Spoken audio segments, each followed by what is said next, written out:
வணக்கம் மக்களே, welcome to Ramya same as YouTube channel. இன்றைக்கி நம்ம கூட பேசுகிறதுக்காண்டி ஜனனி சங்கர் மேம் வந்திருக்காங்க. இவங்க வந்து டாக்டர் வித் டாக்டரேட். எவ்வளோ படிச்சிருக்காங்க பார்த்தீங்களா? இவங்க வந்து சைல்ட் ட்ரஸ்டோட மெடிக்கல் டைரக்டர்.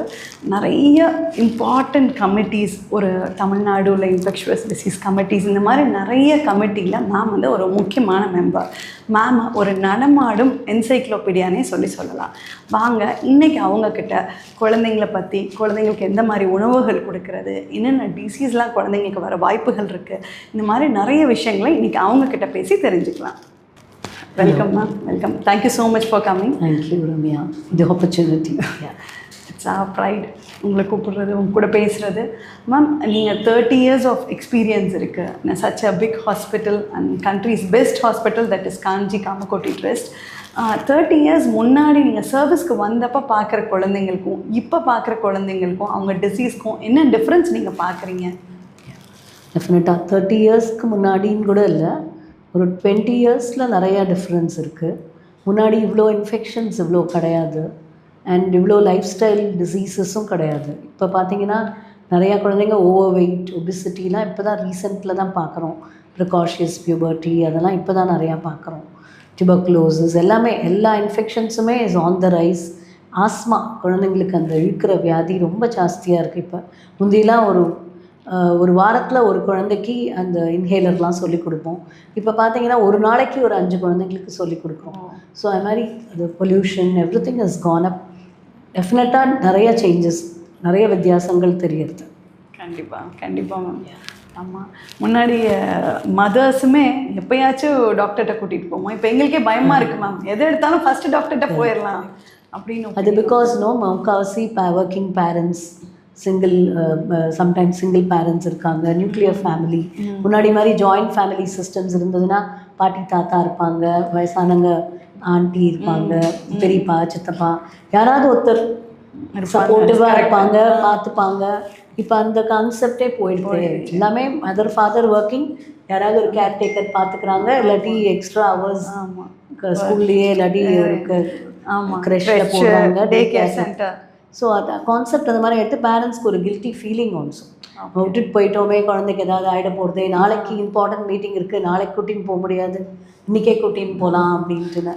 ஸோ அதனால தான் இப்போ number of times you are visiting the hospital is more. Okay ma'am. Ma'am, இப்போது ஒரு மதர் வந்து ஒரு சைல்டை கேரி பண்ணுறாங்க, மதர் இஸ் ப்ரெக்னென்ட் மேம். அந்த மாதிரி நேரங்கள்லேயே வந்து, ஏன்னா அதுதான் ரைட் டைம் நம்ம நல்ல ஒரு குழந்தைய உருவாக்குறதுக்கு. அந்த மாதிரி ப்ரெக்னென்ட் மதர்ஸ்க்கு நீங்கள் என்னென்ன ஃபுட்ஸ் சொல்கிறீங்க? அவங்க எப்படி இருக்கணும் ஒரு நல்ல குழந்தைக்காண்டி? ஒரு ப்ரெக்னென்ட் மதர் எப்படி இருக்கணும்? கண்டிப்பாக ப்ரெக்னென்சி வந்து ரொம்ப இம்பார்ட்டண்ட். அந்த 9 months ரொம்ப வைட்டல் பீரியட் ஒரு அம்மாவோட லைஃப்பில். ஸோ அவங்க சாப்பிட்ற ஆகாரம் எல்லாம் அந்த பிளாசண்டா வழியாக போய் தான் குழந்தைக்கு கிடைக்கிறது. ஸோ அவங்க வந்து சத்துள்ள உணவாக சாப்பிட்ணும். வீட்டில் பண்ண நிறையா காய்கறிகள், நிறையா பழ வகைகள் அதெல்லாம் சாப்பிட்டா தான் அவங்களுக்கு மலச்சிக்கல்லாம் இல்லாமல் இருக்கும். ஏற்கனவே குழந்தைனால ஃப்ளூயிட்டு குழந்தை ப்ளஸ் மோஷனும் சரியாக போகலைன்னா இன்னும் கஷ்டமாயிடும். ஸோ நிறையா நார்ச்சத்துள்ள பொருள்கள் சாப்பிட்ணும், நிறையா ஃப்ரூட்ஸ், வெஜிடபிள்ஸ், பச்சை காய்கறிகள் சாப்பிட்ணும். முடிஞ்ச வரைக்கும் ரொம்ப ஆயிலி ஃபுட்ஸ் அதெல்லாம் தவிர்க்கணும். வெளியிலேருந்து ஹோட்டல்லேருந்து வாங்கி சாப்பிட்றதையும் கொஞ்சம் தவிர்க்கணும். ரொம்ப காரமாக இருக்கிறத சாப்பிடக்கூடாது. இந்த மாதிரி ரெகுலராக சாப்பிட்டுட்டு வந்தாலும் பால் நிறையா குடிக்கணும். பிகாஸ் பால்லேருந்து அவங்களுக்கு கால்சியம், விட்டமின் டிலாம் கிடைக்கிறது. குழந்தைக்கு கண்டிப்பாக இதெல்லாம் ரொம்ப முக்கியமான உணவு. ஸோ அவங்க பிளாசண்டா வழியாக குழந்தைக்கு இந்த மாதிரி கரெக்டாக ஆகாரம் போச்சுன்னா வெயிட் வந்து படிப்படியாக எவ்ரி மந்த் அவங்க செக்கப்புக்கு போகிறச்சே வெயிட் கெயின் இருக்கும். டோட்டலாக ஒரு 9 months பீரியடில் அம்மா வந்து ஒரு 9 to 10 kgs ஏறணும். ஓகே, அதுதான் நார்மல் கணக்கு.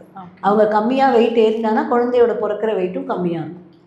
IUGRன்னு சொல்லுவோம், இன்ட்ராஎன்ட்ரைன் க்ரோத் ரிட்டார்டேஷன். யூட்ரஸ்குள்ளேயே க்ரோத் ரிட்டார்ட் ஆகிடுறது, ஆர் லோ பர்த் வெயிட்னு சொல்லுவோம். அந்த மாதிரி குழந்தைங்களுக்கு காம்ப்ளிகேஷன்ஸ் பிறந்தப்புறம் நிறையா இருக்கும். ஸோ அம்மா நல்லா பார்த்துட்டாங்க, ரொம்ப அனாவசிய ட்ராவல்ஸ் அவாய்ட் பண்ணுறது, அனாவசியமாக க்ரௌடட் ஏரியாஸ்க்கு போகிறத அவாய்ட் பண்ணுறது, இன்ஃபெக்ஷன்ஸ் வராமல் பார்த்துக்கணும். ஏன்னா அம்மாவுக்கு வந்து வைரஸ் இன்ஃபெக்ஷன்லாம் வந்தால் அது குழந்தைய பாதிக்கும். இனிஷியல் பீரியட் அந்த ஃபர்ஸ்ட் 20 weeks ரொம்ப முக்கியம். ஆர்கனோஜெனசிஸ்ன்னு சொல்லுவோம். குழந்தைங்களோட உறுப்பு எல்லாம் அப்போ தான் ஃபார்ம் ஆகுது. ஸோ அப்போ இவங்க போய் எக்ஸ்போஸ் ஆகி ட்ராவல் பண்ணி ஏதாவது ஒரு எக்ஸ்ப்ளோர் பண்ணுறேன், அங்கே போகிறேன், அட்வென்ச்சரஸ் ட்ரிப் போகிறேன்னா போனாங்கன்னா நிச்சயமாக அவங்களுக்கு ஒரு virus infection, simple virus infection வந்தால் கூட குழந்தையை ரொம்ப பாதிச்சிடும். ஸோ முடிஞ்ச வரைக்கும் அனாவசியமாக க்ரௌடட் ஏரியாஸ் அவாய்ட் பண்ணி வீட்டில் இருக்கிற சத்துள்ள ஆகாரம் சாப்பிட்டு நல்ல ஸ்லீப், நல்ல ரெஸ்ட்டு, முடிஞ்ச வரைக்கும் நல்ல விஷயங்களையே பார்க்கணும், நல்ல விஷயங்களே காதில் கேட்கணும். அனாவசியமாக இந்த டெரர் ஃபிலிமு அதெல்லாம் பார்க்கக்கூடாது. நல்லதையே நினச்சி நல்லதையே இது பண்ணாங்கன்னா குழந்தைக்கும் நல்ல ரொம்ப க்ரோத் கிடைக்கும் அண்ட் நல்ல பிரெயின் க்ரோத்தும் குழந்தைக்கு நல்லாயிருக்கும். அருமையாக சொன்னீங்க மேம், அருமையாக சொன்னீங்க. ஸோ முடிஞ்ச வரைக்கும் வீட்டில் உணவு சாப்பிட்டு வீட்டில் இருந்து குழந்தைய கான்சென்ட்ரேட் பண்ணி நல்ல ஸ்லீப்போடு இருக்கிறது பெஸ்ட் ரிசல்ட்ஸ் கொடுக்கும்னு மேம் சொல்கிறாங்க. மேம் சில ஃபேமிலிஸில் வந்து ஜெனட்டிக்கலாக கேன்சர் வரும், ஹார்ட் டிசீஸ் வரும். அந்த மாதிரி டிசீஸை ப்ரெக்னெண்ட்டாக இருக்கப்போ நம்ம சைல்டுக்கு வராமல் இருக்கலாம்னு சொல்லி அதை தடுக்க முடியுமா? ஏன்னா இப்போ நீங்கள் ரீசெண்ட் அப்டேட்ஸோடு நீங்கள் இருப்பீங்க, அதுக்காண்டி தான் உங்ககிட்ட இந்த கேள்வி கேட்குறோம். சில ஃபேமிலிஸில் பார்த்தீங்கன்னா நீங்கள் சொல்கிற மாதிரி டயபெட்டிஸ்லாம் விட சில ஃபேமிலிஸில் பார்த்தீங்கன்னா குறைப்பிரசவம் நிறையா இருந்திருக்கும், இல்லை ஒரு குழந்தைங்க பிறந்து இறந்துருக்கும். ஸோ அப்படி பார்த்தீங்கன்னா சொந்தத்தில் கல்யாணம் பண்ணியிருந்தாங்கன்னா நாங்கள் என்ன பண்ணுவோம், பெடிகிரி சார்ட்னு ஒன்று போடுவோம். ஸோ அது மாதிரி இப்போ அம்மா அப்பா சொந்தத்தில் கல்யாணம் பண்ணியிருக்காங்க, அத்தை மாமா பையன் பொண்ணு ஆர் ஓன் மாமாவே கல்யாணம் பண்ணிப்பாங்க. More closer the relation the more complications will arise. So ஏன்னா ஒரு ஃபேமிலியில் ஃபுல்லாக ட்ரேஸ் பண்ணோன்னா இப்போ பார்த்தீங்கன்னா அம்மா சைடு அப்பா சைடுன்னு நம்ம சொல்கிறோம், 2 பேருக்குமே காமன் ஆகிடும். இப்போ நீங்கள் வந்து சொந்தத்தில் கல்யாணம் பண்ணிக்கலன்னா உங்களோட சைடோட ஜீன்ஸ் வேறு இருக்கும், அவங்களோட சைடோட ரிஸ்க்ஸ் வேறு இருக்கும். இப்போ 2 பேரும் ஒரே ஃபேமிலி, இப்போ நீங்கள் உங்களோட மாமாவே கல்யாணம் பண்ணியிருந்தீங்கன்னா அவங்களுக்கும் அம்மா சைடு ஒன்று தான், உங்களுக்கும் அம்மா சைடு ஒன்று தான். ஸோ அந்த ஃபேமிலியில் இருக்கிற ப்ராப்ளம்ஸ் எல்லாம் இந்த குழந்தைக்கு உங்களுக்கு அம்மாவுக்கு அந்த ரிஸ்க் இருக்கிறதுக்கு ஜாஸ்தி. ஸோ கேரியர்ஸாக இருப்பாங்க. ஒரு குழந்தைக்கு இப்போ அம்மாவோட சைடில் அம்மாவுடைய சிஸ்டர்ஸ் குழந்தைக்கு மென்டல் ரிட்டார்டேஷன், இல்லாட்டி மாமாவுக்கு மென்டல் ரிட்டார்டேஷன், ஒரு மாமா வந்து சின்ன வயசுலேயே பக்கவாதம் ஏற்பட்டு வீல் சேர் பவுண்டாக ஆகிட்டாரு, அந்த மாதிரி, இல்லை ரத்தம் உரையிற பிரச்சனை இருக்குது, அந்த மாதிரி ஃபேமிலியில் இருந்ததுன்னா கண்டிப்பாக அந்த மரபணுக்கள் டெஸ்ட் பண்ணணும். கண்டிப்பாக அந்த அம்மாவுக்கு கேரியர் ஸ்டேஜ் இருக்காங்களான்னு பார்க்கணும். நீங்கள் சொல்கிற மாதிரி டயபெட்டிஸ் இதெல்லாம் கொஞ்சம் லேட்டர் ஸ்டேஜில் தான் வரும். இந்த மாதிரி ப்ராப்ளம் இருக்கிறது மெயினாக மென்டல் ரிட்டார்டேஷன், ப்ளீடிங் டிஸார்டர்ஸ் இதெல்லாம் ஃபேமிலியில் வரும். ஓகே. அதுக்குன்னு ஒரு டெஸ்ட் இருக்குது அதை இப்போ எல்லாமே இருக்குது. இப்போ ஜெனட்டிக் டெஸ்ட் இருக்குது. இப்போ ஃபேமிலியில் இப்போ நீங்கள் கவுன்சிலிங்னு வராங்க இல்லையா, ப்ரெக்னெண்ட்டாக இருக்கிறச்சே இப்போ அவங்களோட பெடிகிரி போடுவோம். பெடிகிரினா 3 ஜெனரேஷனுக்கு ட்ரேஸ் பண்ணுவோம். ஓகே. இப்போ அவங்க அம்மா அப்பா, அவங்களுடைய அம்மா அப்பா, அவங்களுடைய கூட பிறந்தவங்க, அவங்களோட குழந்தைங்க, அந்த மாதிரி ட்ரேஸ் பண்ணுவது பேர் பெடிகிரி சார்ட்னு பேர். ஸோ அதில் ட்ரேஸ் பண்ணுறச்சே அது மாதிரி நிறையா ஃபேமிலிஸில் ஏதோ ப்ராப்ளம்ஸ். இன்றைக்கி ஒரு குழந்தை ஃபார் எக்ஸாம்பிள் வந்தாங்க, அவங்க சொன்னாங்க எங்கள் ஃபேமிலியில் வந்து எல்லாருக்குமே குழந்தை இல்லை, ஒரு குழந்தை பிறந்து இருந்திருக்கு. இந்த குழந்தைக்கு இப்போ ப்ராப்ளம் இருக்குது, அவளுக்கு வந்து பை பர்த் அங்கங்கே பிளட் வெசல் கட்டி இருக்குது. ஸோ அந்த மாதிரி டெஃபினட்டாக something is happening. Why are they losing children, all of them are losing children. So அந்த மாதிரி இருக்கச்சே நம்ம சில இப்போல்லாம் வந்து ஜெனட்டிக் டெஸ்ட்ஸே இருக்குது, ஹோல் எக்ஸோம் சீக்வென்சிங் சொல்லுவோம். அது பண்ணிங்கன்னா ஃபுல்லாகவே ஏதாவது பர்டிகுலர் அப்நார்மல் ஜீன் குழந்தைக்கு இருக்கான்னு கண்டுபிடிச்சிடும். ஒரு 2-3 வீக்ஸில் தெரிஞ்சிடும். ஸோ அம்மாவுக்கு அந்த டெஸ்ட் பண்ணிவிடுவோம். அம்மாவுக்கு ஏதாவது இருந்தது கேரியராக இருந்தாங்கன்னா ஒரு அனாமலி ஸ்கேன் ஒன்று பண்ணுவோம் 20 வீக்ஸில். அதுக்கு முன்னாடி இந்த ஆம்னியோசென்டிசிஸ் ஃப்ளூயிட் எடுத்தே டெஸ்ட் பண்ணுவோம். ஓகே. ரொம்ப அருமையான விஷயம் சொன்னீங்க மேம். ஏன்னா இது ரொம்ப யூஸ்ஃபுல். ஒரு ஃபேமிலியில் ஒரு முடிஞ்ச வரைக்கும் சொந்தத்தில் கல்யாணம் பண்ணுறது அவாய்ட் பண்ணணும். லவ் மேரேஜஸ் தான் பெஸ்ட்டுன்னு சொல்கிறீங்க. அப்படி கிடையாது, நான் அப்படி சொல்ல வரல. முடிஞ்ச வரைக்கும் ரொம்ப க்ளோஸ் ரிலேஷன் அவாய்ட் பண்ணணும். ஏன்னா அதே ஜீன்ஸ் 2 பேரும் கேரி பண்ணுவாங்க, அதுக்கு தான், வேற ஒன்றுமே இல்லை. அப்நார்மல் ஜீன் 2 பேருக்கும் இருந்ததுன்னா குழந்தைக்கு chances of getting it is more. இப்போ நீங்கள் ஒரு அப்நார்மல் ஜீன் கேரி பண்ணுறீங்க, நீங்கள் கேரியராக இருப்பீங்க. உங்கள் ஹஸ்பண்ட் ஒரு அப்நார்மல் ஜீன் கேரி பண்ணால் அவரும் கேரியராக இருப்பாங்க. குழந்தைக்கு அந்த 2 அப்நார்மலும் சேர்ந்து வந்ததுன்னா குழந்தைக்கு டிசீஸ் வரும். ஸோ அதுக்காக தான் சொல்கிறாங்க ஹெல்த்தி சைல்டு. இந்த காலத்தில் கோத்திரம் எல்லாமே பார்ப்பாங்க, அந்த கோத்திரம்ல கூட இருக்கக்கூடாதும்பாங்க. ஏன்னா ஒரு கோத்திரம்லேருந்து இருந்தாங்கன்னா அவங்க எப்பயாவது பிரதர்ஸ் அண்ட் சிஸ்டர்ஸாக இருந்திருப்பாங்க. ஸோ அதனால தான் அந்த காலத்தில் அவ்வளோ கிளியராக இருந்தாங்க. Okay ma'am. இப்போ குழந்தை பிறந்துருச்சு, அப்போது எந்த வயசில் அந்த பேபிக்கு வந்து சுகர் அண்ட் சால்ட் இன்ட்ரடியூஸ் பண்ணலாம்? சுகர் அண்ட் சால்ட் அது ஒரு பெரிய மித் ஆக்சுவலாக. அது மாதிரிலாம் ஒன்றுமே கிடையாது. இப்போ டாக்டர்ஸ் அந்த மாதிரி நாங்கள் அட்வைஸ் பண்ணதே கிடையாது. ரொம்ப சுகர் ஸ்வீட்டாகவே கொடுத்துட்டு இருந்தால் அந்த குழந்தைக்கு வந்து டேஸ்ட் வந்து மற்ற டேஸ்ட்லாம் தெரியாது. ஸோ எல்லா டேஸ்ட்டுமே கொடுத்து பார்க்கணும்னு சொல்லுவோம். ஃபர்ஸ்ட்டு 6 months எப்படியுமே அம்மா பால் தான் பிடிக்கும். 5 to 6 months. அப்போ வந்து அதுக்கு வேறு எந்த டேஸ்ட்டும் தெரியாது. ஸோ அந்த 6th monthல கொஞ்சம் கொஞ்சமாக எல்லா டேஸ்ட்டுமே பழக்கப்படுத்தணும். ஓகே. உப்பு, காரம், கொஞ்சம் சால்ட்டு, சுகர் எல்லாமே பழக்கப்படுத்தினா தான் அந்த நெகட்டிவ் இது இருக்காது. எல்லா டேஸ்ட்டுமே பாப்பாக்கு பழகணும். சுகர் கொடுக்கக்கூடாது, சால்ட் கொடுக்கக்கூடாதுன்னு கிடையாது. ஒரு 6 மாதத்துலேருந்து எல்லா டேஸ்ட்டையும் பழக்கப்படுத்தணும். Okay. Okay ma'am. Ma'am, chocolates, cakes இந்த மாதிரி விஷயங்கள் எந்த ஏஜில் குழந்தைங்களுக்கு இன்ட்ரடியூஸ் பண்ணலாம்? யூஸ்வலாக நம்ம வந்து 1 year வரைக்கும் அனிமல் ஃபுட்ஸ் கொடுக்க மாட்டோம். Egg, fish, non vegetarian food, animal milk, cow's milk, buffalo milk எல்லாமே 1 year வரைக்கும் இன்ட்ரடியூஸ் பண்ண மாட்டோம். பிகாஸ் அதில் இந்த அனிமல் ப்ரோட்டீன் வந்து குழந்தைக்கு டைஜஸ்ட் பண்ணுறது கஷ்டம். And animal protein allergies are more common. So அதனால் முடிஞ்ச வரைக்கும் அனிமல் ஃபுட் வந்து 1 yearக்கு அப்புறம் தான் கொடுக்க சொல்லுவோம். ஸோ கேக்ஸ்லலாம் முக்கால்வாசி உங்களுக்கு எக்ஸ்லாம் இருக்கிறதுனால 1 yearக்கு அப்புறம் கொடுத்தா பெட்டர். கொடுக்கக்கூடாதுன்னு கிடையாது, பட் கொடுத்தா அளவோடு கொடுக்கணும். 1 yearக்கு அப்புறம் கொடுக்குறது பெட்டர். அதே மாதிரி மேம், ரீசெண்ட் டேஸில் வந்து எங்கள் டைம்லலாம் நாங்கள் டிவி பார்க்குற தப்புன்னாங்க. இப்போ நாங்கள் மொபைல் பார்க்குற தப்புன்னு சொல்கிறோம், ஆனாலும் எங்களால் தவிர்க்க முடியல. ஸோ பிறந்த குழந்தைங்களுக்கு இந்த ஏஜில் டிவி இல்லை மொபைல் இன்ட்ரடியூஸ் பண்ணலாம்? முடிஞ்ச வரைக்கும் என்ன கேட்டால் ஒரு 1 or 2 years வரைக்கும் மொபைல், டிவி அவாய்ட் பண்ணுறது பெட்டர். பிகாஸ் அது என்ன ஆகுது, இப்போ பேரண்ட்ஸ் பார்த்தீங்கன்னா அது கம்பல்சரி ஆகிடுறது. சாப்பாடு ஊட்டணுன்னா மொபைலை காமிச்சா தான் சாப்பாடு. அது என்ன குழந்தைக்கு தெரியாது, அது ஒரு கண்டிஷன் ரிஃப்ளெக்ஸ் மாதிரி. ஓகே, நம்ம சாப்பிட போகிறோம், இப்போ அதை பார்த்தா தான் நம்ம சாப்பிடுவோம் அப்படின்னு மனசில் பதிஞ்சிடும். ஸோ நீங்கள் அது காமிக்கலைன்னா அது சாப்பிடாது. ஆமாம், சாப்பிடாது. அண்ட் வெறி பிடிச்ச மாதிரி கத்தும், அடமெண்ட்டாக ஆகிடும். அப்புறம் அதை போட்டு ஒரு அடி அடித்து ஒரு பெரிய சீனே க்ரியேட் ஆகும். முடிஞ்ச வரைக்கும் பிரெயின் வந்து ஆக்சுவலாக 2-3 years வரைக்கும் அந்த brain growth, full growth brain achieve பண்ணுறது அரௌண்ட் 3 years தான். ஸோ அது வரைக்கும் நீங்கள் வந்து குழந்தைய கன்ஃபியூஸ் பண்ணக்கூடாது. முடிஞ்ச வரைக்கும் அந்த மொபைலெல்லாம் காமிக்கவே கூடாது. மனசிலவே ஒரு சும்மா காமிக்கிறது பெட்டர். அது காமிச்சிட்டே இருந்தீங்கன்னா என்னாகும், இன்னொன்று ஆன்டி சோஷியலாக ஆகிடும் குழந்தை. ஏன்னா அதை டிஸ்டர்ப் பண்ணிங்கன்னா கோவம் வரும். கூப்பிட்டேன்னா திரும்பி பார்க்காது. அது ஒரு தனி வேர்ல்டில் அதுதான் நம்மளுடைய உலகம்னு நினச்சிடுறோம். ஸோ அந்த கார்ட்டூன் அதை பார்க்கணும், நம்ம அது சாப்பிட்ணும் அப்படியே நினச்சிப்போம். ஸோ அதனால் உங்களுக்கு ஆட்டிசம் அதெல்லாம் ரொம்ப காமன் ஆகிடும். கேட்ஜெட்ஸ் ஓவர் யூஸ் பண்ணுற குழந்தைங்களுக்குலாம் ஆட்டிசம் நிச்சயமாக கண்டிப்பாக வரும். ஏன்னா மெயினாக வந்து they will not mingle with the other children. They don't like to be disturbed. They are in their own world. நீங்கள் 4 வாட்டி கூப்பிட்டா தான் அது திரும்பி பார்க்கும். அண்ட் கோவப்படும், நீங்கள் ஏன் கூப்பிடுற, எனக்கு இது பார்க்குறத டிஸ்டர்ப் பண்ணுற அப்படின்ட்டு. ஸோ அதனால் you are creating situation where the child is becoming adamant, temper tantrums ஜாஸ்தி ஆகும். ஸோ நம்ம தான் பேரண்ட்ஸ் தான் அதை க்ரியேட் பண்ணுறோம். அது வந்து நம்மளோட கன்வீனியன்ஸ்க்காக நம்ம இன்ட்ரடியூஸ் பண்ணியிருக்கோம். சரி, நீங்கள் கொஞ்சம் நேரம் கிச்சனில் வேலையாக இருக்கீங்க, கொஞ்சம் நேரம் டிஸ்டர்ப் பண்ணக்கூடாதுன்னு போடுறீங்க. ஓகே, மேபி ஒரு மேக்ஸிமம் ஒரு நாளைக்கு ஒரு 15 to 20 minutes ஸோ ½ an hourக்கு மேலே எந்த ஏஜ்லேயுமே TV, iPad, mobile should not be used. Give them ½ an hour. இந்த ½ an hour நீ பார்க்கலாம், whatever you want you watch and have a control on what they are வாட்சிங். The older they become, they can watch anything under the sun. So you have to have a watch on what they are seeing. And முடிஞ்ச வரைக்கும் ரொம்ப books காமிங்கோ, books படிக்க சொல்லுங்கள். இப்போ எங்கள் ஹாஸ்பிட்டல்லையே நாங்கள் வந்து gateway to gadget de addiction சொல்லிட்டு எல்லா இடத்துலையும் we have kept books. ஓபியில் புக்ஸ் இருக்குது, ஸ்டோரி புக்ஸ், எல்லா ஃப்ளோர்லேயும் அட்மிட்டட் இன்பேஷன்ஸ்க்கெல்லாம் புக்ஸ் கொடுக்குறோம். we are discouraging them from using mobile. இல்லாட்டி எல்லாம் மொபைல் பார்த்துட்ருப்பாங்க. ஸோ அது அந்த ஹேபிட் நம்ம சொல்லி கொடுக்குறது தான். முதல்ல அடல்ட்ஸ் மாற்றிக்கணும். கரெக்ட். நீங்கள் பார்த்தீங்கன்னா நிறைய வீட்டில் அடல்ட்ஸே பேரண்ட்ஸே மொபைலுக்கு அடிக்ஷன், தாத்தா பாட்டி மொபைலுக்கு அடிக்ஷன்.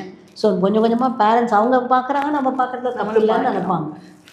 அஃப்கோர்ஸ் இப்போ வந்து நம்ம வந்து மொபைலில் வெறும் மெசேஜ் பார்க்குறதில்ல, வெறும் video பார்க்குறதில்ல. we do mails, we read books, we read journals, everything we do. But வந்து வெளியில் பார்க்குறவங்களுக்கு அது தெரியாது, குழந்தைக்கு அது தெரியாது. அம்மா எப்பயும் பார்க்குறாங்க, நம்ம பார்த்தா நம்மளும் பார்க்கணும் போல அப்படின்னு. ஸோ முடிஞ்ச வரைக்கும் அவங்களுக்கு முன்னாடி at least we should avoid doing it. அழகான ஒரு வார்த்தை சொல்லியிருக்கீங்க மேம். நம்ம குழந்தைங்கள ஆன்டி சோஷியலாக ஆக்கிடக்கூடாது. ஆன்டி சோஷியல்னால் என்ன? சோஷியலைசேஷன், பீப்புளோட மிங்கிள் பண்ணுறது தான் ஒரு ஹியூமனோட இதுவே. ஹியூமனோட நேச்சர்னால் என்ன? மற்ற ஹியூமன்ஸோட சேர்ந்து இருக்கிறது, ஒர்க் பண்ணுறது தான். பட் இந்த மொபைல் அடிக்ஷனுங்கிறது ஆன்டி சோஷியலாக இருக்குது. ஓகே, சோஷியலைஸ் பண்ணுறதுக்கு என்னெல்லாம் பண்ண வைக்கலாம்? சோஷியலைஸ் பண்ணுறதுக்கு முடிஞ்ச வரைக்கும் வெளியில் கீழே கூட்டிகிட்டு போய் நிறைய பசங்களோட விளையாட வைக்கிறது. ப்ளே ஸ்கூலில் முடிஞ்ச வரைக்கும் ஒரு 2 years 2.5 yearsலேயே கொஞ்ச நேரம் மற்ற குழந்தைங்களோட பழகணும். இல்லாட்டி சிங்கிள் சைல்டு, முக்கால்வாசி ஃபேமிலியில் பார்த்தீங்கன்னா ஒரே குழந்தை, அம்மா அப்பா ஒர்க்கிங். ஸோ அவங்களுக்கு மற்றவங்களோட தெரியவே தெரியாது. இன்னொரு குழந்தையோட எப்படி விளையாடுறது, எப்படி அட்ஜஸ்ட் பண்ணுறது, எப்படி விட்டு கொடுக்கறது எதுவுமே தெரியாது. ஸோ அதனால் பழக விடணும், மற்ற குழந்தைங்களோட பழக விடுறது, மற்ற ஸ்கூல்ஸ் வெளியில் கொண்டு போய் கூட்டிகிட்டு போயிட்டு ரிலேட்டிவ்ஸை விசிட் பண்ணுறது பீரியாடிக்காக. இப்போ வந்து ரிலேட்டிவ்ஸ் விசிட் பண்ணுறதே ஒரு பெரிய பேரியர் மாதிரி ஆகிடும். முந்தி மாதிரி கிடையாது. இல்லை, any house you can go at any time. இப்போ வந்து you have to fix up appointment. ஆமாம், அந்த மாதிரி ஆகிடும். நம்ம கல்யாணங்களுக்கு கூட்டிகிட்டு போகலாம், பார்க் கூட்டிகிட்டு போகலாம், வெளியில் லைப்ரரி சென்டர்ஸ் கூட்டிகிட்டு போகலாம். எஸ் எஸ், முடிஞ்ச வரைக்கும் வெளியில் கூட்டிகிட்டு போய் மற்றவங்களோட மிங்கிள் பண்ண விடணும். We should not allow them to be at home all the time. Compulsory healthy food for children. ஒரு குழந்தைக்கு தினம் இந்த ஃபுட் கொடுங்க, குழந்தைக்கு அது ரொம்ப ஆரோக்கியமானது அப்படின்னு நீங்கள் சொன்னீங்கன்னா அந்த ஃபுட்ஸ் ஏதாவது சொல்ல முடியுமா மேம் எங்களுக்கு? ஸ்பெசிஃபிக்காக ஒன்றும் கிடையாது. மில்க் ரொம்ப ஜாஸ்தி கொடுக்கக்கூடாது. நிறைய பேரண்ட்ஸ் பார்த்தீங்கன்னா ஃபுல் டே ஒரு 4-5 அட்லீஸ்ட் டில் 2 years பாட்டில் ஃபீட் பண்ணுறாங்க ஆர் பிரெஸ்ட் ஃபீட் கண்டினியூ பண்ணுறாங்க. ஸோ மெயின் இன்டேக் வந்து மில்க் தான் இருக்கும். ஸோ பாட்டில் ஃபீட் வந்து ஒரு நாளைக்கு ஒரு 4 பாட்டில் கொடுத்துட்டு 2 வாட்டி பிரெஸ்ட் ஃபீட் பண்ணாங்கன்னா மற்றதெல்லாம் குழந்தை சாப்பிடவே சாப்பிடாது. ஸோ மில்கில் வந்து ஒரு ஃபஸ்ட்டு 3 to 4 months தான் மில்க் ரொம்ப இம்பார்ட்டண்ட். ஓகே, மில்கில் வந்து கால்சியம் கம்மியாக இருக்கும், விட்டமின் டி கம்மியாக இருக்கும். பிரெஸ்ட் மில்கில் சொல்கிறேன் நான், கால்சியம் விட்டமின் டி கம்மியாக இருக்கும். Iron levels are very low. So any form of மில்கில் iron is very low. Breast மில்கில் calcium and vitamin D is very low. Iron is also very low. So என்ன ஆகும், milk மாத்திரம் சாப்பிட்ற குழந்தைங்க மற்றதை விரும்பி சாப்பிட மாட்டாங்க. ஏன்னா அவங்களுக்கு ஈஸியாக பாலை வாயில் வச்சோன்னே குடிக்கிறது ஈஸியாக இருக்குது அண்ட் வயிறு ரொம்பிடுறது, மற்றது சாப்பிட மாட்டாங்க. பேரண்ட்ஸும் ஓகே இவ்வளோ பெரிய பாட்டில் மில்க் குடிச்சிட்டான் போகிறோன்ட்டுன்னு ஒரு சந்தோஷமாக விட்டுருவாங்க. ஸோ இந்த பாகையில் என்ன ஆகும், அயர்ன் டெஃபிஷியன்சி வரும். ஹீமோகுளோபின் அளவு கம்மி ஆக என்ன ஆகும், இன்னும் அயர்ன் வந்து பிரெயின் க்ரோத்துக்கு ரொம்ப important nutrient, micro nutrient. Iron கம்மியாக இருந்தால் மைலினேஷன் கொஞ்சம் கஷ்டமாக இருக்கும். அயர்ன் அண்ட் பிரெயினுக்கு ரொம்ப இம்பார்ட்டன்ட். ஸோ என்ன ஆகும், டெம்பர் டேண்ட்ரம்ஸ் வரும், இன்டெலெக்சுவல் டிசபிலிட்டி வரும், ஸ்கூல் பர்ஃபார்மன்ஸ் அஃபெக்ட் பண்ணும், வெறித்தனமாக இருப்பாங்க எப்பவும். ஆமாம், ஸோ அதெல்லாம் நிறையா வரும். அண்டு பால் நிறையா குடிச்சிட்டே இருக்கிற குழந்தைங்களுக்கு கான்ஸ்டிபேஷன் இன்னொரு பெரிய ப்ராப்ளம். பிகாஸ் அவங்களுக்கு வந்து ஃபைபர் ஃபுட்டே கிடைக்கல. ஸோ அதனால் மெயினாக கான்ஸ்டிபேஷன் வரும். அதனால் அதுக்கு மருந்து கொடுக்கணும். அதனால் பசி திருப்பி அப்படியே ஒரு சைக்கிள் மாதிரி போயிட்டே இருக்கும். இதனால் அதனால் எது மாதிரி ஆகிடும். ஸோ நிறைய பேரண்ட்ஸ் டெய்லி இதுதான் எங்களுக்கு ஓபியில் சொல்கிறது தான். அது அவங்க என்ன நினைக்கிறாங்க, வேறு ஒன்றுமே சாப்பிடல அதனால் நான் பால் கொடுத்தேன். அது வேறு ஒன்றுமே சாப்பிடாத காரணம் நீ பால் கொடுக்குறது. நம்ம பனானா அந்த மாதிரி எப்பயுமே சாப்பிட்றத வந்து ஒரு ப்ளசன்ட் எக்ஸ்பீரியன்ஸாக இருக்கணும் குழந்தைக்கு. ஃபோர்ஸ் பண்ணி வாயில் போட்டு திணிக்கக்கூடாது. ஸோ அது சாப்பிட்றதே ஒரு பெயின்ஃபுல் ஆர்டியல் மாதிரி நினைக்கும். இப்போ நம்ம சாப்பிட போகிறோம்னா நம்ம சந்தோஷமாக போய் சாப்பிட உட்காந்துக்கிறோம் இல்லையா. இன்னைக்கு இது பண்ணியிருக்கோம், நம்ம போய் சாப்பிட போகிறோம் அப்படின்ட்டு. எப்பயாவது நீங்கள் வந்து கஷ்டப்பட்டு ஐயோ சாப்பிடணுமே என்னைக்கா சாப்பிட்ருக்கோமா, இன்னைக்கு நான் இந்த டிஷ்ஷு சாப்பிட போகிறோன்னு போய் அந்த மாதிரி குழந்தைக்கு ஒரு ஆசையோடு வந்து சாப்பிடணும். ஸோ நீங்கள் என்ன பண்ணணும், நீங்கள் சாப்பிட்றச்சே கொஞ்சம் கொஞ்சம் ஸ்மால் பீசஸாக போட்டு இல்லை அவங்களே சாப்பிட பழக்கணும். நானே எடுத்து அந்த மவுத்திங் இஸ் ரொம்ப இம்பார்ட்டண்ட். அவங்க கையால் அவங்க சாப்பிடணும். As early as 7 or 8 months அவங்களே சாப்பிட வைக்கணும். 7 monthsலேயே அவங்க கையால் அவங்க எடுத்து வாயில் வச்சு சாப்பிடணும். அப்போ தான் அவங்களுக்கு சாப்பிட்றதுல ஒரு இன்ட்ரெஸ்ட் வரும். அந்த hand to mouth coordination improve ஆகும், சூயிங் இம்ப்ரூவ் ஆகும், எல்லாமே இம்ப்ரூவ் ஆகும். நீங்கள் நல்லா மிக்சியில் போட்டு அடித்து ஊட்டினீங்கன்னா அது அப்படியே முழுகும். ஸோ டேஸ்ட் தெரியாது, சூ பண்ணுற ஹேபிட் தெரியாது. அதுக்கப்புறம் எவ்வளோ விஷயம் இருக்குது. அந்த 7 மாதம் 8 மாதம் குழந்தை எப்பயுமே கையில் எடுத்து இட்லி தோசைலாம் கூட பிச்சு பிச்சு போட்டு தட்டில் போடும், பரவாயில்ல சிந்தினாலும் பரவாயில்ல, அதுக்கு ஆசையாக சாப்பிடும். ஒரு கேரட் 4 பீஸ் வேக வச்சு போடுங்க, சாப்பிடட்டும், தானே சாப்பிடணும். ஃபோர்ஸ் பண்ணி கொடுத்தீங்கன்னா இருக்கிறதும் வெளில வந்துடும், வாந்தி தான் வரும். ஒரு பயங்கர சாப்பாடுனாலே ஒரு பயங்கரமான சாப்பாடுனா ஓகே எரிச்சல் இது வந்து ஆமாம் எனக்கு இப்போ பிடிக்காத விஷயம் பண்ண போகிறாங்க, இப்போ அம்மா எனக்கு சாப்பாடு ஊட்ட போகிறாங்கன்னு சொல்லிட்டு முதலே அந்த நெகட்டிவ் இது தாட்ஸ் வந்துடும், மென்டல் பிளாக் வந்துடும். ஸோ அவங்க சாப்பிட மாட்டாங்க. ஸோ பேரண்ட்ஸ் ஃப்ரஸ்ட்ரேட் ஆக அம்மா அப்பாவோட சண்டை, பாட்டி தாத்தா சண்டை எல்லாம் நடக்கும். உன்னால தான் அவன் சாப்பிடல, என்னால் தான் அவன் சாப்பிடல, உங்கள் ஃபேமிலியில் சாப்பிட மாட்டாங்க அதனால தான் சாப்பிடல, இது மாதிரிலாம் வேறு வரும். ஆமாம் மேம். மேம் இன்னொன்று விட்டமின் D3 டெஃபிஷியன்சி மேம். இப்போ சிட்டியில் வளரல முக்கால்வாசி குழந்தைங்களுக்கு விட்டமின் D3 டெஃபிஷியன்சி இருக்குதுன்னு சொல்கிறாங்க.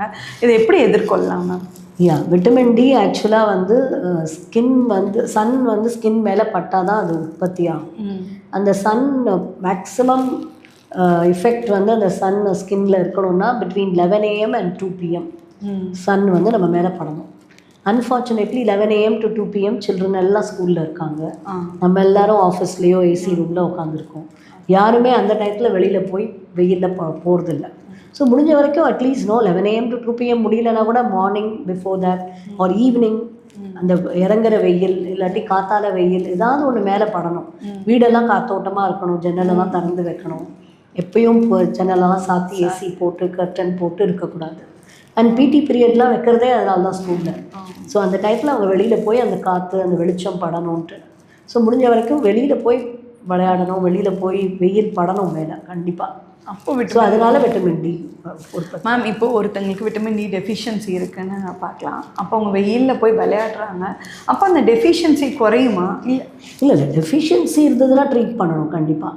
டேப்லெட்ஸு டெஃபிஷியன்சி வராமல் இருக்கிறதுக்கு நீங்கள் வெயிலில் அடிக்கடி ப்ரிகாஷனரி மெஷராக வெயில் எடுத்துக்கலாம். ஆனால் டெஃபிஷியன்சின்னு வந்துட்டு அது ஒரு டாக்டர்கிட்ட போய் கண்டிப்பாக ட்ரீட் பண்ணணும். ஏன்னா அது கண்டிப்பாக நிறையா ஒரு மாதிரி நான் ஸ்பெசிஃபிக்காக அங்கே வலி இங்கே வலி ஏக்கிங் பெயின்ஸ் இருக்கும், பாடி பெயின்ஸ் இருக்கும். சில பேருக்கு ரொம்ப போன்ஸ் வீக்காகி ஃப்ராக்சர்ஸ் வரலாம்.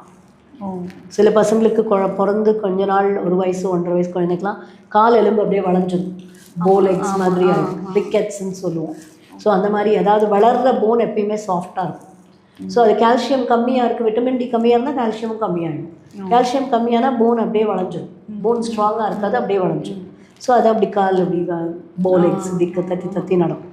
ஸோ அதனால் ஒரு ஏஜில் ஒன்று அப்போ போலெக்ஸ் வரும். அதுக்கப்புறம் பார்த்தீங்கன்னா ஈஸியாக ஃப்ராக்சர்ஸ் வரும். கொஞ்சம் ஓல்டர் ஏஜ் பார்த்தீங்கன்னா அடிக்கடி பாடி பெயின் வரும், முதுகு வலி, கால் வலி, கை வலி. ஸோ விட்டமின் டி கண்டிப்பாக ஒரு ஏஜ்க்கு மேலே சப்ளிமெண்ட்ஸ் ஒரு 30-40 இயர்ஸ் மேலே கண்டிப்பாக சப்ளிமெண்ட்ஸே போகணும். அண்ட் ப்ரெக்னென்ட் லேடிஸ் கண்டிப்பாக விட்டமின் டி எடுத்துக்கணும். அருமையாக சொன்னீங்க மேம். மேம் அதே மாதிரி 10 வயசு கீழே இருக்க குழந்தைங்க அடிக்கடி கை கால் வலிக்குது, முதுகு வலிக்குது, தோள்பட்டை வலிக்குது. அதுதான் ஒன்ஸ் இது டயட் தான். அவங்க வந்து டயட் நீங்கள் பார்த்தீங்கன்னா அவங்க சாப்பிட்றதெல்லாம் ஒன்றுமே இருக்காது, முக்கால்வாசி ஜங்காக இருக்கும். ஆமாம். நீங்கள் மெயினாக க்ரீன் வெஜிடபிள்ஸ் ஃப்ரூட்ஸ் நம்ம 3 கலர் அந்த டிராஃபிக் லைட் கலர்ஸ் எல்லாம் நம்ம டயட்டில் இருக்கணும்னு சொல்லுவோம். க்ரீன், ஆரஞ்சு, எல்லோ 3 இருக்கணும். ஸோ அப்படி பார்த்தீங்கன்னா நீங்கள் நிச்சயமாக உங்களுக்கு பச்சை காய்கறிகள் எல்லாமே சேர்ந்துருக்கணும். ரெட் கலர்னால் தக்காளி, இந்த red bell pepper, yellow colour திருப்பியும் எல்லோ பெல் பெப்பர் இல்லை பப்பாயா அந்த மாதிரி அதெல்லாம் செய்யணும். எல்லோ கலர் கொடை மிளகா, வாழைப்பழம், எல்லோ கலர். ஸோ அதெல்லாம் செய்யணும் உடம்புக்கு. அந்த 3 சேர்ந்தால் தான் உங்களுக்கு ஆன்டி ஆக்சிடென்ட்ஸ் கிடைக்கும், ப்ளஸ் உங்களுக்கு வைட்டமின்ஸ்லாமும் கிடைக்கும். ஒரு நாள்லையா மேம் ஒரு டயட்லேயே சேர்க்கணுமா மேம்? இல்லை முடிஞ்ச வரைக்கும் ஒரு நாளில். ஆமாம், ஒரு நாளில் 3 கலர் ஃபுட்ஸ். ஆமாம், especially green, red or orange, yellow. Correct. அது வெஜிடபிளாக வேணாலும் எடுத்துக்கலாம், ஃப்ரூட்ஸாக எப்படி வேணால் எடுத்துக்கலாம். இன்னொன்று importance of millets ma'am, ragi, கம்பு இந்த மாதிரி இது அது யூஸ் பண்ணலாம். அது ஓவராகவும் யூஸ் பண்ண வேண்டாம். சில ஃபேமிலியில் பார்த்தீங்கன்னா ஒரே தரியாக ஆர்கானிக் எல்லாம் ரொம்ப நம்மளுடைய பாடி வந்து டைஜஸ்ட் பண்ணக்கூடியது தான் நம்மளால் டைஜஸ்ட் பண்ண முடியும். சிலதெல்லாம் கொஞ்சம் கஷ்டமாக இருக்குது, இந்த ஆர்கானிக் ஃபுட்டில் டைஜஷன் கொஞ்சம் கஷ்டமாகும். ஸோ ஒரே தனியாக நீங்கள் ஃபுல் ஆர்கானிக்கு ஷிஃப்ட் பண்ணிங்கன்னா டைஜஷன் கஷ்டமாயிடும். நாளைக்கு அப்புறம் மேல் அப்சார்ப்ஷன், ஏதாவது விட்டமின் டெஃபிஷியன்சி அப்சார்ப் ஆகாமல் சில மேல் அப்சார்ப்ஷன் சிண்ட்ரோம்ஸ் வரலாம், சில பேருக்கு டயரியாஸ் வரலாம். ஸோ ரொம்பவும் எதுவுமே எக்ஸஸ் பண்ணலாம், அளவுக்கு மிஞ்சினால் அமிர்தமும் விஷம், எல்லாமே ஒரு அளவோடு பண்ணணும். இன்னொன்று ஹெமட்டாலஜி, நீங்கள் நிறைய ரிசர்ச் பண்ணியிருக்கீங்க. ஸோ அதனால எங்களுக்கு அதை பற்றி சொல்லுங்கள் மேம். ஹெமட்டாலஜினா என்ன, அதோட சிம்டம்ஸ் என்னென்ன இருக்குது குழந்தைங்கள? ஹெமட்டாலஜினா அது ஒரு பிரான்ச், அது ஒரு சப்ஜெக்ட். பிளட் ரிலேட்டட் பிளட் டிஸார்டர்ஸை டீல் பண்ணுறது. இப்போ ஹீமோக்ளோபின் அளவு குறையிறது, ரத்த அணுக்கள் வெள்ளை அணுக்கள் குறையிறது, பிளேட்லெட்ஸ் நம்ம ரத்தம் உறையிறது அந்த அந்த குறையிறது, ப்ளீடிங் அங்கங்கே தொட்டால் ப்ளீடிங் வருது, காரணமே இல்லாமல் வெளுத்து போகிறது குழந்தைகள், அதெல்லாம் தான் டீல் பண்ணுறது தான் ஹெமட்டாலஜி. வெளுத்து டக்குன்னு குழந்தைங்க வந்து வெள்ளையாக மாதிரி. அதான் ஹீமோக்ளோபின் அளவு ரொம்ப கம்மியானால் எலும்புலேருந்து தானே ரத்தம் உற்பத்தி ஆகுது. அதுவே பை பர்த் டிஃபெக்டிவாக இருக்கும். சில பசங்களுக்கு போன் மேரோ ஃபெயிலியர்னு சொல்லுவோம். எலும்புலேருந்து உற்பத்தி ஆகிற இடத்துலையே டிஃபெக்ட் இருக்கும். ஸோ அப்போ உங்களுக்கு வெள்ளை அணுக்கள் வராது, சிவப்பு அணுக்கள் வராது, பிளேட்லெட்ஸும் வராது. ஸோ அந்த மாதிரி சம்மந்தப்பட்டதெல்லாம் படிக்கிறது தான் ஹெமட்டாலஜி. எது வந்து அலார்மிங் சிம்டம் மேம், இது இருந்துச்சுன்னா உடனே நீங்கள் டாக்டரை போய் பார்க்கணும் அப்படின்னு எதுவும் இருக்கா மேம்? ஏதாவது கண்டினியூஸ் வாமிட்டிங், கண்டினியூஸ் தலைவலி, அடிக்கடி ஃபீவர் வருது, நைட் டிஸ்டர்ப் பண்ணுற மாதிரி கால்வலின்னு குழந்தை எழுந்துக்கிறது, நைட் டிஸ்டர்ப் பண்ணுற மாதிரி காஃப் பண்ணுறது, அப்நார்மல் மூமெண்ட்ஸ் நைட்டில் வருது, வளர்ச்சி சரியாக இல்லாமல் இருக்கிறது, இதெல்லாமே மைல்ஸ்டோன்ஸ். அந்தந்த ஏஜில் இருக்கிற மைல்ஸ்டோன்ஸ் கரெக்டாக அச்சீவ் ஆகலை, நடக்க வேண்டிய வயசில் நடக்கலை, பேச வேண்டிய வயசில் பேசலை, கூப்பிட்டா திரும்பி பார்க்கலை, இதெல்லாமே இம்பார்ட்டன்ட் தான் டாக்டர்ஸ்கிட்ட போகிறதுக்கு. ரொம்ப அடிக்கடி மோஷன் லூஸ் மோஷனாக போகிறது எல்லாமே அடிக்கடி கண்டிப்பாக டாக்டர்ஸ் பார்க்கணும். ஓகே மேம், மைல்ஸ்டோன்ஸ்ன்னு சொல்லி சொன்னீங்க, மைல்ஸ்டோன்ஸை லிஸ்ட் பண்ண முடியுமா மேம்? மைல்ஸ்டோன்ஸ் பிறந்த குழந்தை இப்போ 1 monthல வந்து மூஞ்சி பார்த்து சிரிக்கணும். கண்டிப்பாக அம்மா மூஞ்சி இப்போ நல்லா புரிஞ்சுக்கும், மூஞ்சி பார்த்த உடனே சிரிக்கும், சோஷியல் ஸ்மைல்னு சொல்லுவோம்.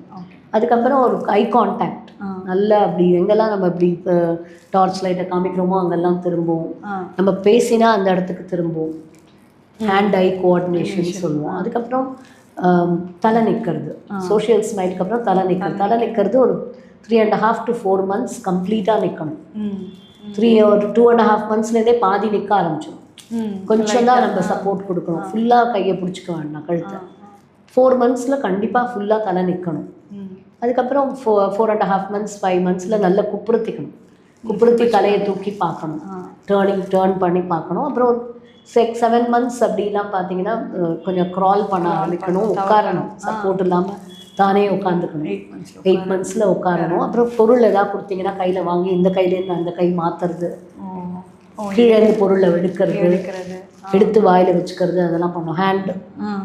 ஹேண்ட் ஐ கோஆர்டினேஷன், ஹேண்ட் மவுத் கோஆர்டினேஷன் எல்லாமே இருக்கும்.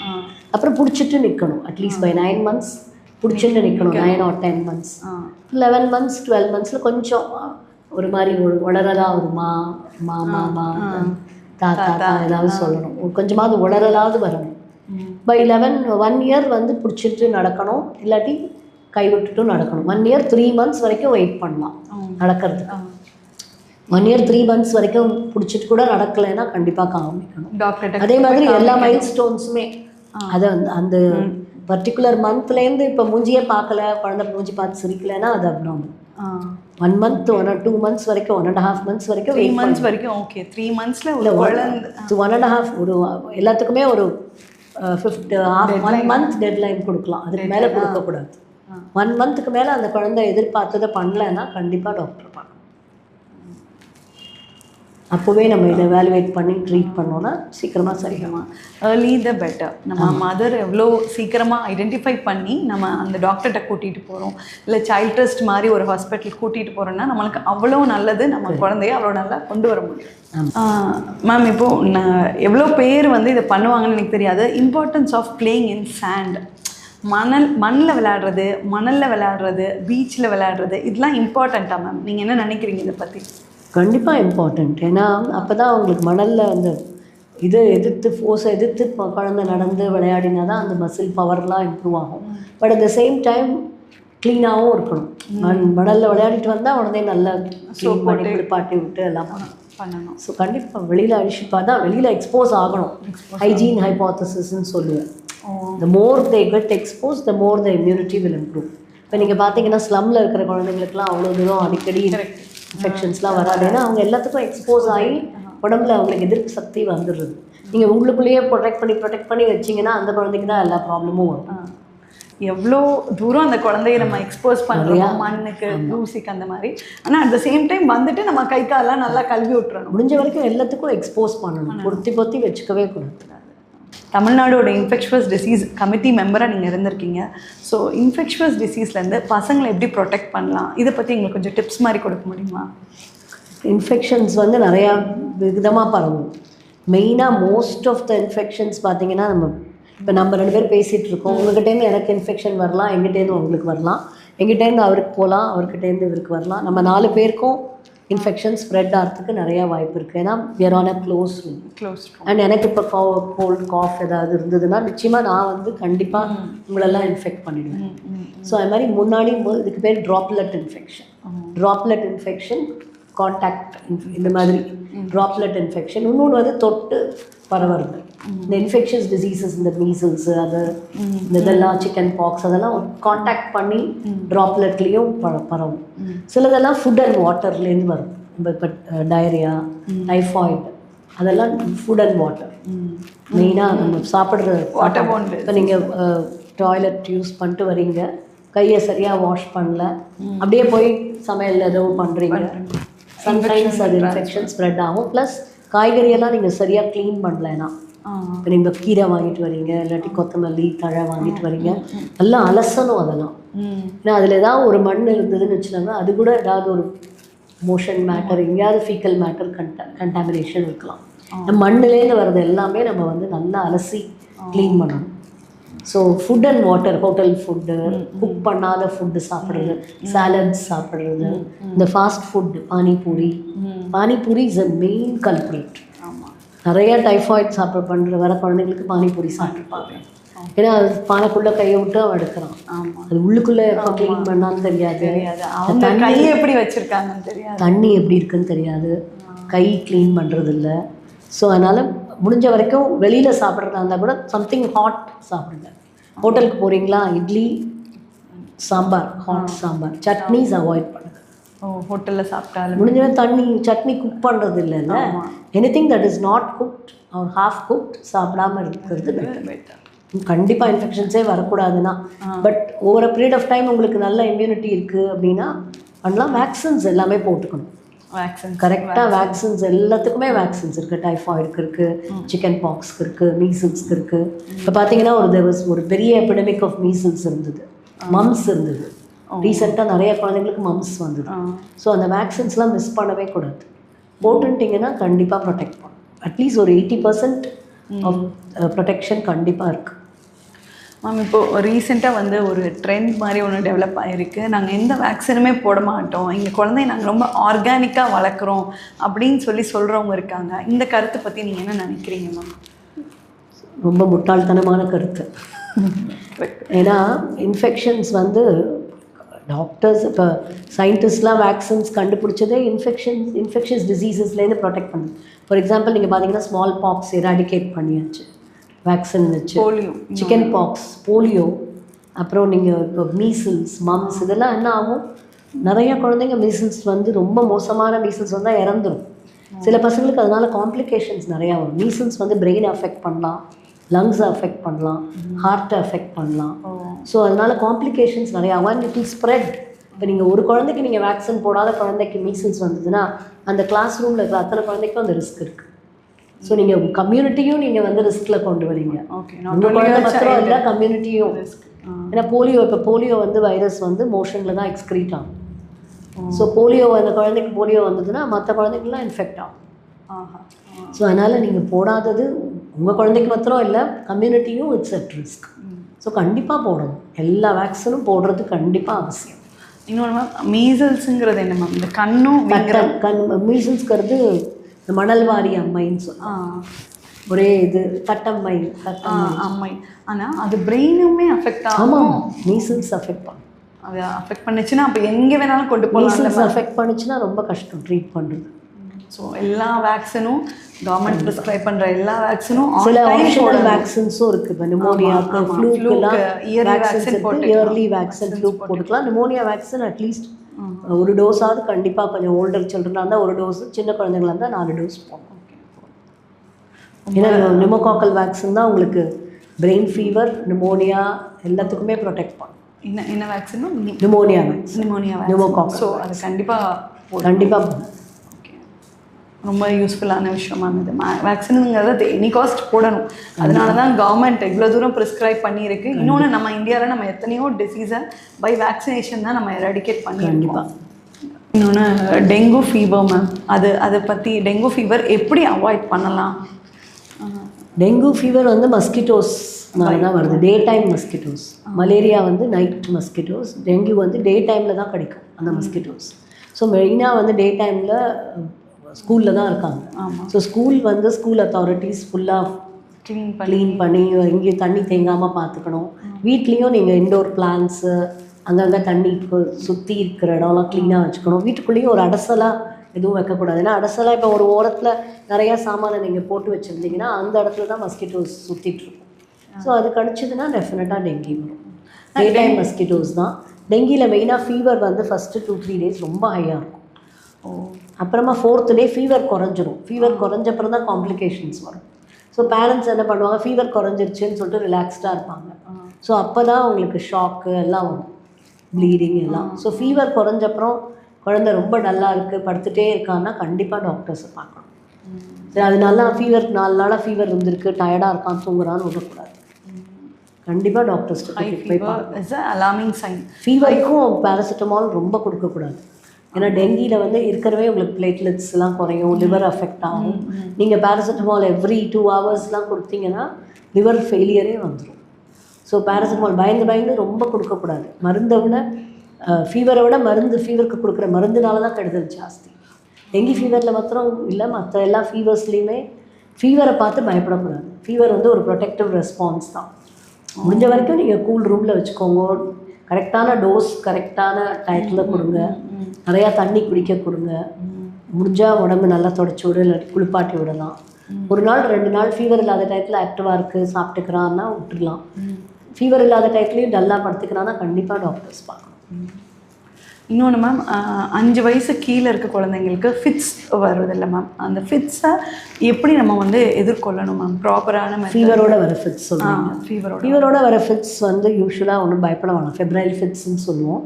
ஒரு 6 மாதத்துலேருந்து ஒரு 5-6 வயசு வரைக்கும் அந்த ரிஸ்க் இருக்கும். ஸோ அதுக்கு வந்து ஒன்றும் பயப்பட வேண்டாம். ரொம்ப இப்போ ஒரு நாளைக்கு லேசாக அப்படி கண்டு மேலே போய் கொஞ்சம் நேரம் அப்படி இருந்துட்டு அப்புறம் சரியாயிடுச்சுன்னா கவலையே பண்ணலாம். ப்ரீஃப் சீஷர், சிம்பிள் ஃபெப்ரைல் சீஷர்னு சொல்லுவோம்.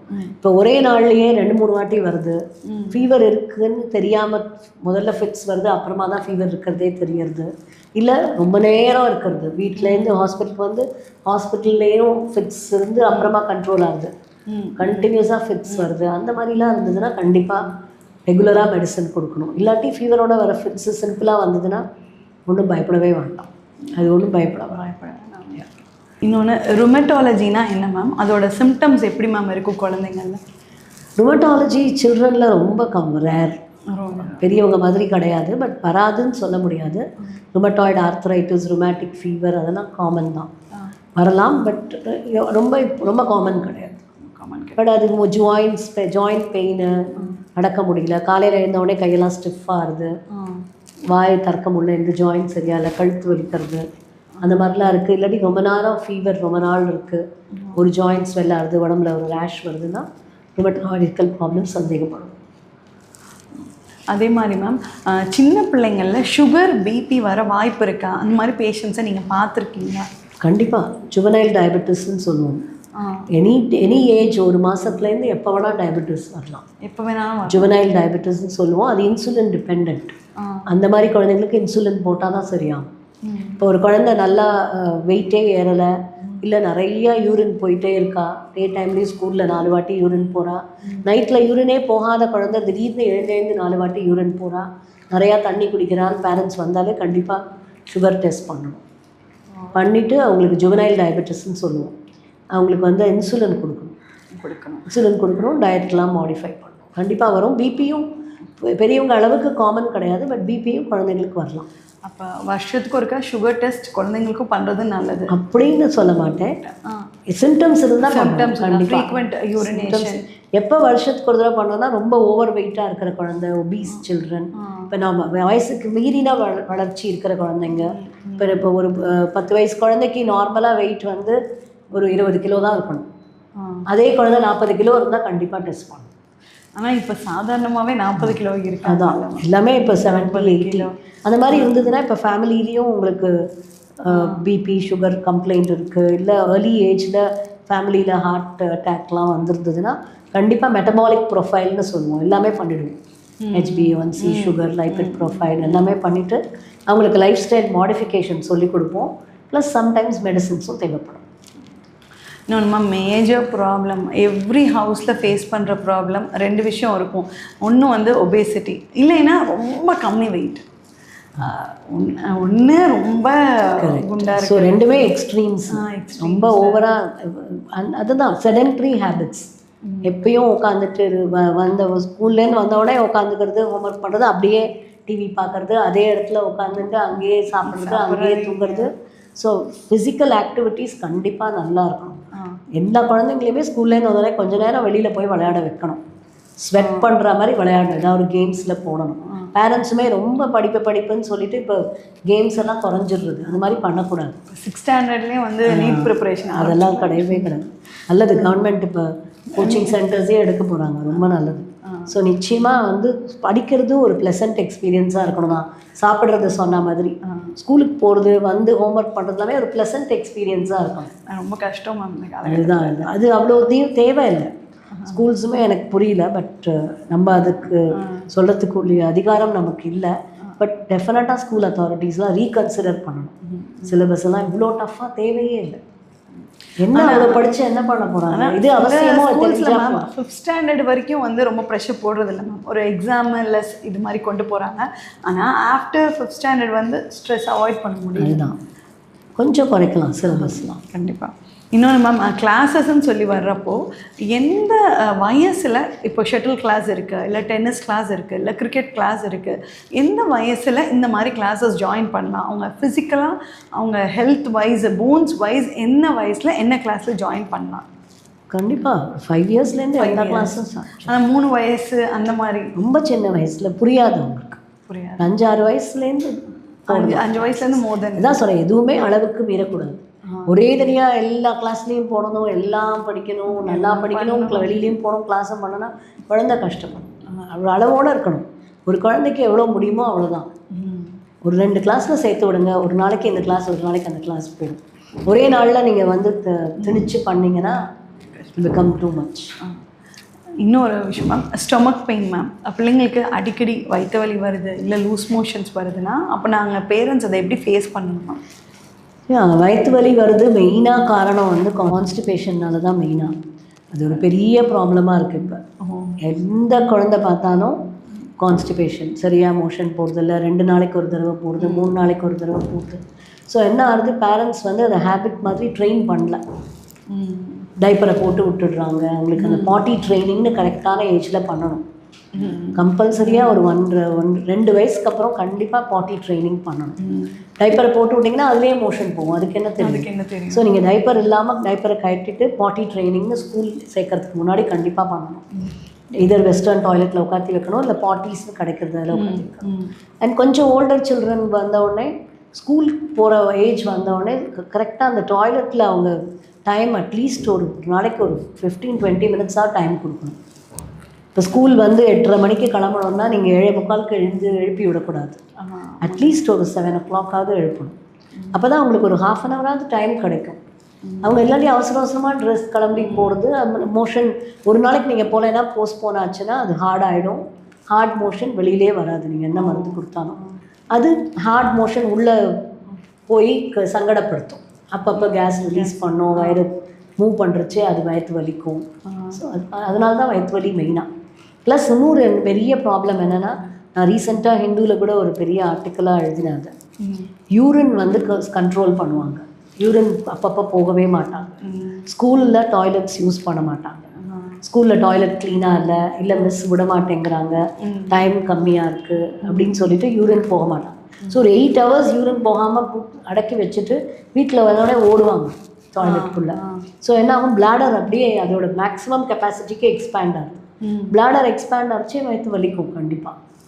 ஸோ மோஷன் சரியாக போகாதது, யூரின் சரியாக எம்டி பண்ணாதது, இதெல்லாம் தான் காரணம் வயிற்று வலிக்கு. ஏதோ ஒரு டிசீஸ்க்கு இது வந்து ஒரு ஸ்டார்டிங் ஸ்டேஜ் ஆகும். ப்ளஸ் மெயினாக ஃபுட் ஹேபிட்ஸும், ஜங்க் நிறையா சாப்பிட்டா, பேக்கரி ஐட்டம்ஸு, மெயினாக மில்க்கு சாப்பிட்டா உங்களுக்கு மோஷனே ஃபார்ம் ஆகுது. ஸோ எல்லாமே inter related. Healthy eating habits, வெளியில் போய் விளையாடணும், ஃபிசிக்கல் ஆக்டிவிட்டி இருக்கணும், correct number of hours of sleep. Night ஒரு 9 o'clock மேலே ஒரு குழந்தை முடிச்சுட்டு இருக்கவே கூடாது. ஸ்லீப் ரொட்டீன் இருக்கும். கரெக்ட், கண்டிப்பாக பெட் டைம் ரொட்டீன் இருக்கணும். கண்டிப்பாக பேரண்ட்ஸ் 11 மணிக்கு தூங்கினா குழந்தைங்க 11 மணிக்கு தூங்கக்கூடாது. அவங்களுக்கு தனியாக பெட் டைம்னு நீங்கள் வச்சு ஒரு 8:30 மேக்ஸிமம் 9 o'clock அவங்களுக்கு ஒரு வார்மாக ஒரு மில்க் கொடுத்துட்டு ஒரு நல்ல கதை இதெல்லாம் சொல்லிட்டு பெட் டைம் ஸ்டோரிஸ்ன்னு சொல்லிட்டு ப்ளசண்ட்டாக அவங்களுக்கு தூங்க வைக்கணும். ப்ளசண்ட்டாக தூங்க வைக்கணும்.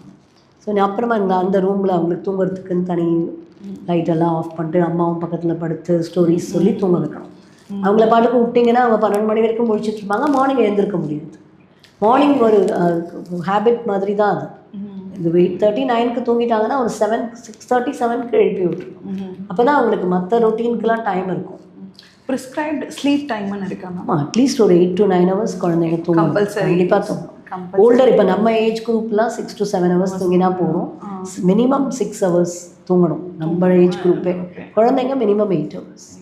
இன்னொன்று ma'am, bed wetting in children ma'am, அதுவுமே வந்து இது யாரும் ரொம்ப வெளியில் பேசுகிறது இல்லை மேம். ஆனால் 12 வயசு 13 வயசு கூட நான் நிறைய பிள்ளைங்க வந்து பெட் வெட் பண்ணுற பிள்ளைங்கள பார்த்துருக்கேன். அது ஆம்பளை பிள்ளைங்களா இருக்கட்டும் பொம்பளை பிள்ளைங்களா இருக்கட்டும். இதுக்கான ரீசன் என்ன மேம்? இது எப்படி தவிர்க்கலாம்? இல்லை டாக்டர்கிட்ட வந்து இதை பார்க்கலாமா? கண்டிப்பாக இது வந்து இதுவுமே உங்களுக்கு அந்த சரியான ட்ரைனிங் பண்ணலைன்னா இதுதான் நடக்கும். நைட்டில் வந்து அதெல்லாமே ஹேபிட்ஸ் தான். இதெல்லாம் பேரண்ட்ஸ் சொல்லி கொடுக்குற ஹேபிட்ஸ் தான். ஒரு தூங்குறதுக்கு ஒரு 1 hour முன்னாடி எல்லா லிக்விடையும் ஸ்டாப் பண்ணிடணும். மில்க்கு வாட்டர், படுத்துக்க போகிறதுக்கு முன்னாடி மில்க்கு குடிக்கிறது, தண்ணி நிறையா ஒரு பாட்டில் நிறையா தண்ணி குடிச்சிட்டு அப்படியே போய் படுத்துக்கிறதுலாம் பண்ணக்கூடாது. 1 hour இப்போ அட்லீஸ்ட் இப்போ 9 o'clock தூங்குற டைம்னா ஒரு 8:15க்குள்ளே மில்க்கு எல்லாமே கொடுத்துட்டு நல்லா டாய்லெட்டில் போய் யூரின் நல்லா எம்டி பண்ணிவிட்டு வந்து படுத்துக்கிறதுக்கு முன்னாடி. அப்புறம் நீங்கள் யூஸ்வலாக அந்த பெட் வெட் பண்ணுற டைம் பார்த்தீங்கன்னா பிட்வீன் 12 midnight and 2 AM தான். ஸோ அந்த டைத்தில் ஒரு அலார்ம் மாதிரி வச்சுட்டு எழுப்பி கொண்டு போய் பாத்ரூமில் விடணும். ஸோ அப்புறம் நீங்கள் வந்து 4-5 வாட்டி அந்த மாதிரி குழந்தை கரெக்டாக அந்த அலார்ம் ஃபாலோ பண்ணி போய் பண்ணது ஒரு ரிவார்டு. ஓகே, இந்த வீக் வந்து நீ போகலை, ஒரு வாட்டி தான் போன, அதனால் உனக்கு இந்த ஒரு கிஃப்ட் மாதிரி ஏதாவது கொடுக்கறது, இல்லை ஒரு ஐஸ்கிரீம் வாங்கி கொடுக்கறது, அந்த மாதிரி பண்ணலாம். சில பசங்களுக்கு அதெல்லாம் மீறியும் கண்ட்ரோல் இல்லைன்னா மெடிசின்ஸ் டெட்லைன் இருக்கா மேம்? இத்தனை வயசுக்குள்ளே பெட் வெட்டிங் ஸ்டாப் பண்ணணும்? கண்டிப்பாக அட்லீஸ்ட் ஒரு 5 to 6 years 4 to 5 years stop ஆயிடணும். ஆமாம் மேம். இப்போது நிறைய குழந்தைங்கள் வந்து புத்திசாலித்தனமாக இருக்காங்க, பேசுகிறாங்க, ஒரு என்ன வேலை கொடுத்தாலும் புத்திசாலித்தனமாக பண்ணுறாங்க. ஆனால் படிப்புன்னு வர்றப்போ ரொம்ப கம்மி மார்க்ஸ் வாங்குறாங்க. அதை நீங்கள் இப்போ உங்கள் ப்ராக்டிஸில் பார்த்துட்டு வரீங்களா? அது எப்படி காயின் பண்ணுவீங்க? கண்டிப்பாக பார்க்குறோம். நான் கண்டிப்பாக லேர்னிங் டிசபிலிட்டின்னு சொல்லுவோம். அவங்களுக்கு வந்து இந்த படிக்கிறத புரிஞ்சு கிராஸ் பண்ணி அதை ஞாபகம் வச்சு அது மெமரியில் வச்சு திருப்பி ரீப்ரொடியூஸ் பண்ணி எழுதுறது எல்லாமே கஷ்டமாக இருக்கும். ஸோ அந்த மாதிரி பசங்க வந்து இன்டெலெக்சுவல் டிசபிலிட்டின்னு சொல்லுவோம். ஸோ அவங்களுக்கு ஐக்யூ டெஸ்டிங்லாம் பண்ணணும். ஐக்யூ டெஸ்டிங் பண்ணி அவங்களுக்கு என்ன முடியறதோ அதுக்கேற்ற மாதிரி அவங்களுக்கு ஸ்பெஷல் ட்ரைனிங் கொடுக்கணும். இன்னும் கொஞ்சம் எக்ஸ்ட்ரா கோச்சிங் கொடுக்கணும். ப்ளஸ் தைராய்டு ப்ராப்ளம் இருக்கான்னு பார்க்கணும். ஸோ இந்த மாதிரி லேர்னிங் டிசபிலிட்டிலாம் இருக்க மாதிரி தைராய்டுலாம் நல்லா இருக்கா? Thyroid is also related to thyroid வந்து கொஞ்சம் அந்த டெவலப்மெண்டல் டிலே, லேர்னிங் டிசபிலிட்டி எல்லாத்துக்குமே தைராய்டு ரிலேட்டட். ஸோ தைராய்டு ஒரு ஸ்க்ரீனிங் டெஸ்ட்டுன்னு பண்ணிங்கன்னா பேஸ்லைன் டெஸ்ட்லாம் பண்ணி அவங்கள எக்ஸாமின் பண்ணி வேறு ஒன்றுமே மிஸ்டேக் இல்லை, ஐசோலேட்டடாக லேர்னிங் டிசபிலிட்டி தான் இருக்குதுன்னா கண்டிப்பாக அவங்களுக்கு ஃபோக்கஸ் ட்ரைனிங் கொடுக்கணும். அவங்களுக்கு கொஞ்சம் எக்ஸ்ட்ரா பயிற்சி கொடுக்கணும். முடிஞ்ச வரைக்கும் ரொம்ப ஹை ஸ்டாண்டர்டில் போடாமல் கொஞ்சம் ஒரு மெட்ரிகுலேஷனோட ஸ்டேட் போர்டு அந்த மாதிரி போட்டு அவங்களுக்கு இல்லாட்டி அவங்களுக்கு அந்த கில்ட்டி ஃபீலிங்கில் இன்னும் ஃப்ரஸ்ட்ரேஷன் வரும், இன்னும் சரியாக படிக்க மாட்டாங்க. ஸோ கொஞ்சம் அவங்களுக்கு ஃபோக்கஸ் ட்ரைனிங் கொடுக்கணும் கண்டிப்பாக. ரொம்ப ரொம்ப அருமையாக சொன்னீங்க மேம். உங்கள் எக்ஸ்பீரியன்ஸஸில் நீங்கள் நிறைய புது விஷயங்கள் சொன்னீங்க. அவங்க கூட பேசுகிறப்ப நிறைய இன்ஃபர்மேஷன், நிறைய விஷயங்களை தெரிஞ்சுக்கிட்டோம். ஸ்லீப் பற்றி தெரிஞ்சுக்கிட்டோம், யூரினேஷன் ப்ராப்ளம் எப்படி அவாய்ட் பண்ணுறதுங்கிறத தெரிஞ்சுக்கிட்டோம். So thank you so much ma'am. அதே மாதிரி சைல்ட் ட்ரஸ்ட்டில் இப்போ வந்து மெட்டர்னிட்டியிலேருந்தே வந்து சைல்ட் ட்ரஸ்ட்டில் கேர் கொடுக்குறாங்க. காஞ்சி காமக்கோட்டி சைல்ட் ட்ரஸ்ட் நுங்கம்பாக்கம்ல ஒரு குழந்தைய வயிற்றில் சுமக்கிற பையிலேருந்தே சைல்ட் ட்ரஸ்ட்டில் அட்மிட் ஆகி பண்ணிகிட்டே வரும். ஏன்னா மெயினாக வந்து அந்த குழந்தை ப்ராப்ளம்ஸ் இருந்ததுன்னா முதல்லேருந்தே பார்க்கணும். அண்ட் இன்னொன்று என்னென்னா இப்போ வந்து ஹை ரிஸ்க் ப்ரெக்னன்சின்னு சொல்லுவோம். இன்ஃபர்டிலிட்டியில் பிறக்கிற குழந்தை, இல்லை நிறைய அபார்ஷன்ஸ் ஆகிருக்கு, ப்ரெஷியஸாக அவங்க கன்சீவ் ஆகிருக்காங்க, இல்லை அம்மாவுக்கு வந்து டயபெட்டிஸ் இருக்குது, ஹைப்பர் டென்ஷன் இருக்குது, அம்மாவுக்கு எதுவும் ஹார்ட் டிசீஸ் இருக்குது, அம்மாவுக்கு பிளட் ரிலேட்டட் டிஸார்டர், அந்த மாதிரிலாம் இருந்ததுன்னா அது ஹை ரிஸ்க் ப்ரெக்னன்சி. அந்த மாதிரி ஹை ரிஸ்க் ப்ரெக்னன்சிக்கு முன்னாடியே பதிவு பண்ணி முன்னாடியே குழந்தைங்க பார்க்குற டாக்டர்ஸ் நியூனேட்டாலஜிஸ்ட் சொல்லுவோம், அவங்களோட இன்வால்வ்மெண்ட் இருந்தால் நல்லது. ஏன்னா அவங்க முன்னாடிலேருந்தே அவங்களுக்கு அந்த குழந்தைய பற்றி முன்னாடியே அப்பாயின்மெண்ட் வாங்கிட்டு இருக்கப்பவே சைல்ட் ட்ரஸ்ட்ல அப்பாயின்மெண்ட் வாங்கிட்டு அங்கேயே டெலிவரி பண்ணோன்னா குழந்தை இம்மீடியட்டாக ஷிஃப்ட் பண்ணி குழந்தைக்கு கோல்டன் ஹவர்னு சொல்லுவாங்க, குழந்தை பிறந்து இம்மீடியட்டாக அவங்களுக்கு அந்த கேர் கிடச்சிடும். அதனால தான் அங்கேயே டெலிவரி பண்ணுறது நல்லது. Thank you, ma'am. It is wonderful meeting you and talking to you. Thank you so much for giving appointment, ma'am. எனக்கு தெரியும் ஒரு நாளைக்கு நீங்கள் நூற்றுக்கணக்கான பேஷண்ட்ஸ் உங்ககிட்ட க்யூவில் நிற்பாங்க உங்ககிட்ட பார்க்குறதுக்கு. Thank you so much for coming. Thank you. வணக்கம். Thank you.